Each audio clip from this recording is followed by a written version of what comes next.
এখান থেকে একটা কাস্টমার শুরু হয়ে গেছে দেখা যাচ্ছে। এক পাশে well to win Munna what, অন্য পাশে রয়েছে মেহেদি এবং এজিএফ নাফিস। দেখা যাক দুর্দান্ত মোমেন্টে জিততে পারে। এখান থেকে শুরু হয়েছে ম্যাচটি। না, ম্যাচে 3 রাউন্ড শেষ হয়ে গিয়েছে, 4 নম্বর রাউন্ড। দেখা যাক এখান থেকে জিতে। এক পাশে আছে মেহেদি, অন্য পাশে কেজিএফ নাফিস। কেজিএফ নাফিসের ক্যামেরা থেকে মুন্নার ক্যামেরায় চলে গেলাম।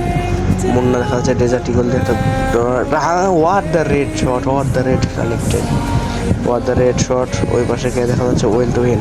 ওয়েল টু উইন কি পারবে কেজিএফ নাফিসকে মারতে? কেজিএফ নাফিসকে মারার দুর্দান্ত চেষ্টা, কিন্তু না, ওয়ান ট্যাপ মিস হয়ে যাচ্ছে। এদিকে ডাউন হয়ে পড়ে রয়েছে। অন্য পাশে কেজিএফ নাফিসের টিম পারবে বদলাটা নিতে।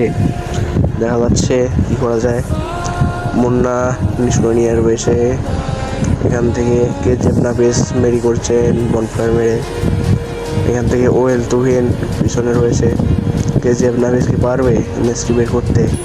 কেজিএফ নাফিস যদি পারে তার জন্য একটা দুর্দান্ত মানে ভালো একটি দিকে হয়ে যাবে, কারণ অলরেডি 2টা রাউন্ড সে হেরে গিয়েছে। মুন্না কি পারবে কেজিএফ নাফিসকে মারতে? Well to win, well to win, 112 damage আর মাত্র 80 ড্যামেজ খালি দিল। KGF Nafis journey character, customizer journey এখানে হচ্ছে সারা জীবনই বর থাকে, সেটা বলার কিছু নেই।